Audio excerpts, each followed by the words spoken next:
Estimados estudiantes, tengan ustedes un buen día. Vamos a ver ahora de forma bien didáctica y muy facilito el infarto y la angina miocárdica. Vamos a ver que es algo muy sencillito, ¿sí?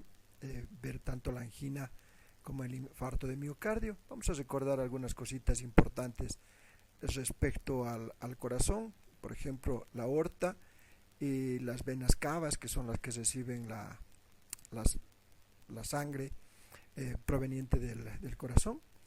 Es muy importante recordar la circulación sanguínea en el corazón. Fíjense ustedes acá, esa circulación sanguínea que proviene tanto de los pulmones como del organismo y que posteriormente esta es repartida a todo el cuerpo y obviamente también a los pulmones, ¿no? Pero para que esto funcione necesita estar íntegramente irrigado el corazón.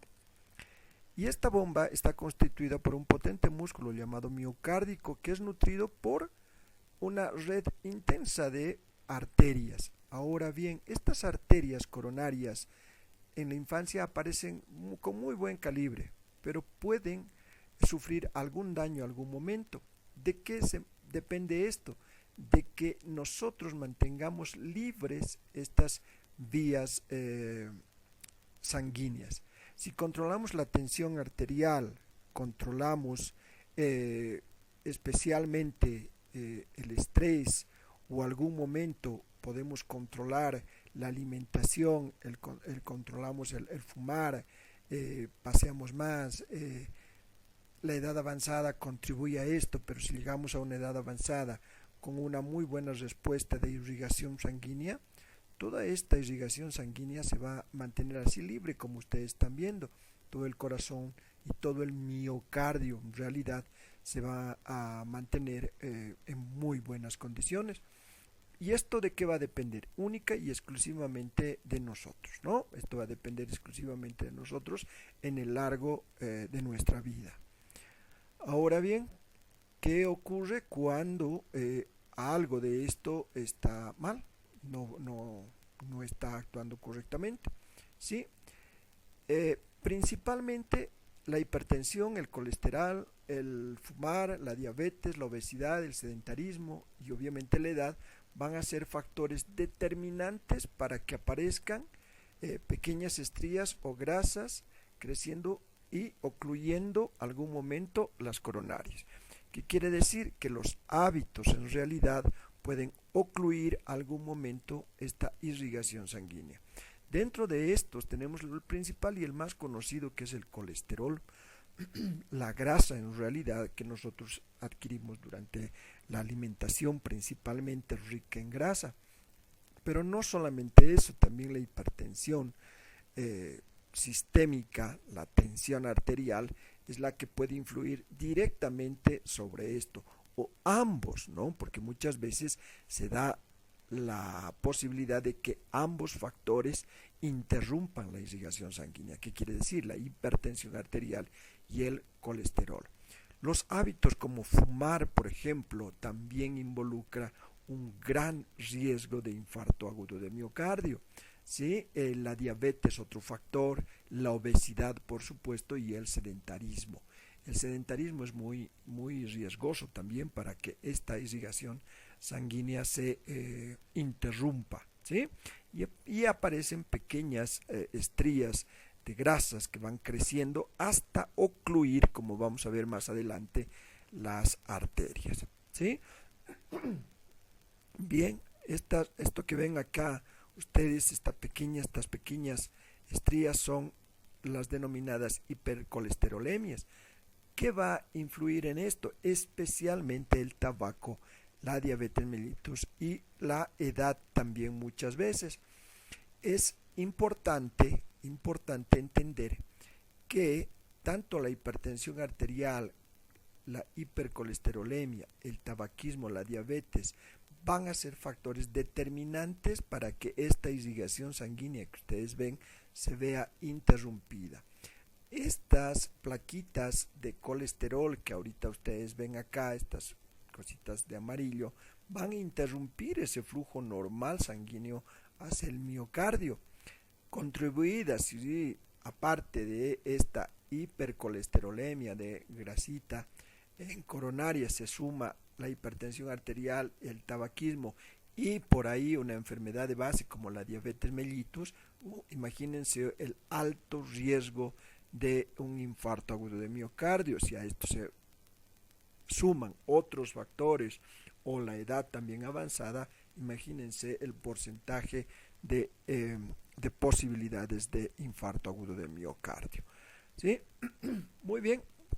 Si la oclusión no es completa, si no hay una completa oclusión, se produce solamente la disminución de la cantidad de sangre que riega esa zona. Nada más hay una pequeña obstrucción. Si aumentan las necesidades de oxígeno o nutrientes en esa zona, por ejemplo durante el ejercicio, no puede aumentar el riesgo. ¿Y qué aparece? Aparece lo que se denomina la angina de pecho. Vamos a repetir aquello. Vamos a volver para poder explicar claramente esto. Cuando esta irrigación sanguínea se ve interrumpida o disminuida, fíjense ustedes, ya no es un flujo constante normal, sino se ve disminuida la cantidad de flujo de sangre. Esta cantidad de flujo de sangre disminuida, ¿por qué? Porque hay una pequeña obstrucción aquí que impide la normal irrigación de sangre, puede aparecer lo que se denomina la angina de pecho. Algunas personas las llaman mal, les dicen un preinfarto, que no es en realidad eso, porque no hay un preinfarto, hay una angina. O sea que si alguna vez ustedes escuchan un preinfarto, no es así, no existe el denominativo preinfarto, ¿sí? No hay esa figura.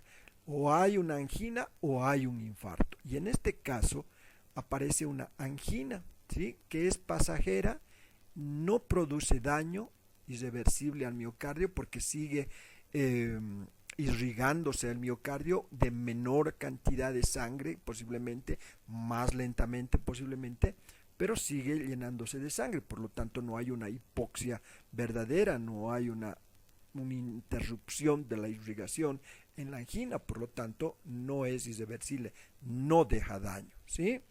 Es pero la antesala de un infarto, porque fíjense ustedes, si esto definitivamente sigue creciendo y se obstruye el riego sanguíneo acá, ¿sí? Fíjense el cursor, si obstruyo el riego sanguíneo ahí, seguramente ya va a haber secuelas y grandes daños al miocardio. ¿Ya? Es importante que en un momento determinado producido probablemente por una subida de tensión arterial, el tabaco, el estrés o una infección ocasionar aquello. Una placa de colesterol que se rompe, atrae plaquetas y otros elementos de sangre formando un coágulo y un taponamiento en la arteria coronaria. Ese taponamiento del que estamos hablando, este taponamiento en la arteria coronaria, si completa irrigación sanguínea se va a convertir en verdadero miocardio. Pero si parte o disminuye la sanguínea, voy a repetir, se tratará nada más de una angina.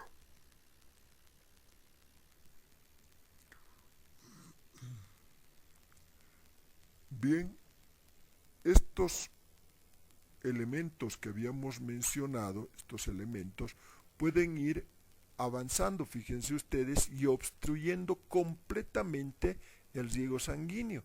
Acá ya está irrigado, pero pueden obstruir completamente el riego sanguíneo. La obstrucción completa del riego sanguíneo, fíjense ustedes acá, donde ya no hay paso de sangre, va a permitir que toda esta zona sea una zona isquémica, una zona ya no irrigada, por lo tanto una zona infartada, una zona que va a sufrir un infarto agudo de miocardio, ¿sí? Por obstrucción precisamente. Y toda esta zona que ya no recibe sangre se va a infartar, toda esta zona miocárdica, ¿no? Por obstrucción precisamente de esa arteria coronaria. Las consecuencias del infarto del miocardio 1. Durante las primeras horas, días de producirse el infarto, a veces se presentan complicaciones que pueden ser potencialmente letales. ¿Qué quiere decir? Que este infarto que nosotros estamos viendo, algún momento pueden causar la muerte en realidad. ¿Sí? La presencia de arritmias ventriculares, bloqueos del corazón, aparecen con bastante frecuencia en estos casos, cuando estos infartos agudos de miocardio no son muy extensos, cuando no involucran gran cantidad de miocardio. Fíjense ustedes acá, entonces suelen presentarse nada más algunos signos que pueden ser controlados o nada más atendidos, ¿sí? Y este es más o menos lo que les mostraba hace un ratito, las imágenes del electrocardiograma que aparecen en este caso. En cambio, las consecuencias del infarto de miocardio 2 de una pequeña extensión, apenas afecta la función del corazón, siendo el pronóstico muy bueno. Fíjense acá, solamente es una partecita, es por una arteria pequeñita que ha podido obstruirse. En este caso, solamente es necesario controlar especialmente los riesgos que son la hipertensión arterial, el tabaco, el colesterol, todos aquellos factores que han podido inducir al infarto agudo de miocardio. Pero las consecuencias del infarto de miocardio 3 se produce una gran dilatación y deterioro de la contractilidad miocárdica. ¿Por qué? Porque ya no hay forma de recuperar y aparece lo que se denomina la insuficiencia cardíaca, porque el corazón ya no puede normalmente contraerse, aparece la insuficiencia cardíaca y la mala complianza pulmonar. Esta mala complianza pulmonar significa que el corazón ya no puede contraerse, ni relajarse. ¿Por qué?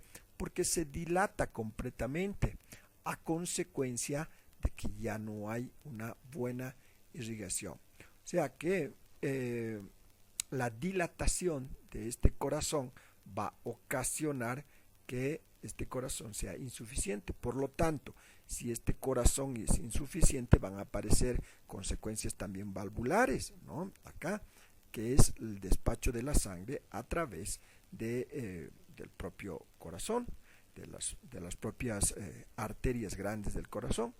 Y las consecuencias del infarto de miocardio 4 también se puede producir defecto en el cierre de la válvula. Fíjense ustedes, esta consecuencia, aparece insuficiencia cardíaca y donde está involucrada la congestión pulmonar. O sea, no solamente ya aparece aquí signos y síntomas propios cardíacos, sino ya puede aparecer algún problema pulmonar también, lo que llevará al último, en estos casos, a una insuficiencia cardíaca, una insuficiencia respiratoria y un paro cardiorrespiratorio, ¿no? Entonces, ¿por qué? Porque el corazón una vez más se ha dilatado completamente, ya no hay contracción muscular, no hay una posibilidad de contracción y se involucra también la disfuncionalidad especialmente de la válvula mitral, y esta va a ocasionar un problema también a nivel pulmonar.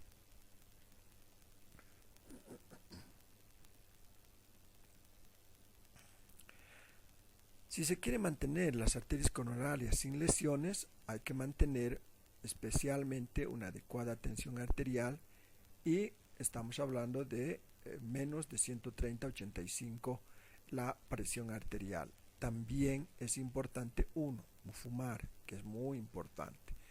Tener los colesteroles bajos, especialmente el que se denomina el LDL, colesterol malo, menor de 100 miligramos por decilitro, y también los triglicéridos menor a 200 miligramos por decilitro. Controlar la glicemia en sangre, que también es muy importante, que tiene que estar por debajo de los valores normales, que son 100. Pasear, evitar sobrepeso y evitar el estrés son consecuencias principales de un infarto de miocardio. Si se cumplen estas condiciones, es menos probable que se presente un infarto agudo de miocardio. ¿Sí?